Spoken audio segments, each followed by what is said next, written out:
Hey, what's going on, guys? I'm Teg. This is Destiny. Let's get into it. So today, we're going to be talking about the strategy that my squad uses, my fire team, I guess, uses, and my regular clan guys all use, for Crota, and for Crota hard mode in particular. So I know a lot of you guys have, there's probably 40 or 50 different strats rolling around right now on what to do with Crota hard and what's successful.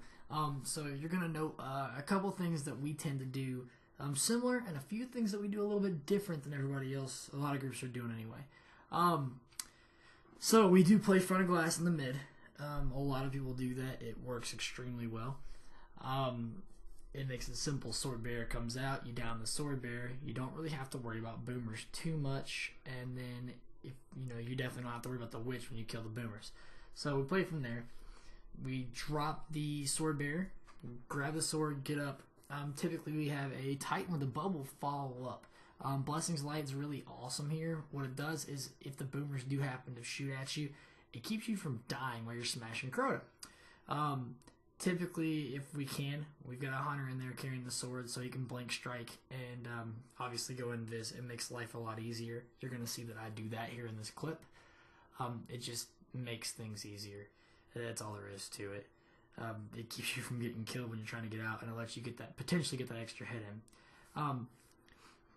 So the math on this for Crota hard is it takes 15 hits, regular RT hits, to get Crota to enrage and 18 to kill him.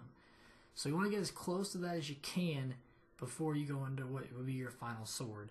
I recommend getting, if you can get right to about a hit before enrage, that's golden. So you can almost kill him on the first front of the final sword instead of having to go two. So anyway, we run that. We run everybody up top. We get the first sword. Bubble guy and the sword guy get back inside. So they're going to sit in the window, kind of distract Crota when he rotates right. He's there right, and then when he rotates back mid, we call that out. We down the sword bearer. We get back up, we do it again. What we don't do is we don't go back to the back for ogres and wait and play any of the phase like that. We go down in that bottom right room and get up on top.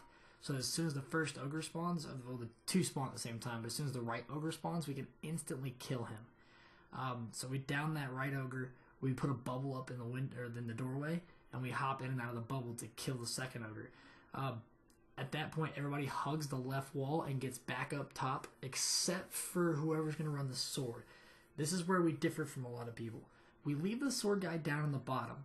The reason for this is kind of interesting, but it keeps you on the same level as the sword bearer, and it kind of lets you get a peek on when he comes out. So as soon as Crota rotates back to either mid, or if you let him go right and back, you can get the sword bearer down. We typically tend to, I can do enough damage when I run the sword, most of us can, that when we've ran through the first two swords, Crota's only a sword away. We can do it in 3 swords. It's the way everybody should be able to do it if you do your hits right and your timing right. I've seen people do it in 2. I'm no superhero. I'm not trying. That's just nuts. If you guys want to try, go for it. Anyway, so we leave one person down there. At that point, we let the Crota rotate, what we're going to do, and we down the sword bearer and get right back up and finish him. It's very simple, but it lets that one person take care of business. It's a lot more helpful if you have 2 defender titans for this. From time to time, we only have 1. This video, I'm running with 1, so I have 1 run of the sword where I'm pretty much going solo, I believe. If not, we've had that happen several times. And just use your blink strike wisely and try to get invis before you get up top so boomers don't happen to shoot you. And you make sure somebody is peppering the boomers on whatever side you're jumping up on, so hopefully you don't get shot. Other than that, it's pretty straightforward. You can watch the clip, see what we do. The other thing I wanted to announce is the Crux of Crota is definitely dropping for those of you guys who are excited about it and want the Crux and you're hearing, oh, it's not really dropping.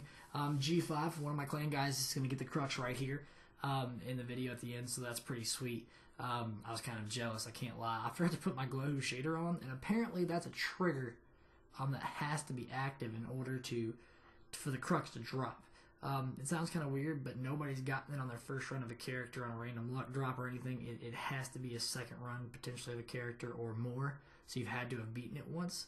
From what it looks like, And apparently, so far, you have to have the Glow Who shader on in order for the Crux to trigger on the drop, which is interesting. It's something different. I find it weird that you have to have a particular shader on and look a certain way to get a drop. So if you guys have gotten the drop and you're not wearing that shader, let me know. Please slap a comment down there so I know. And if for some reason you guys find that is the case and you have to have it on, let me know anyway. That's something I'd like to know. I'm just curious at this point. Other than that, guys, I think that's about it. If you have any questions, feel free to let us know. If you enjoyed the video, like, comment, and subscribe down below.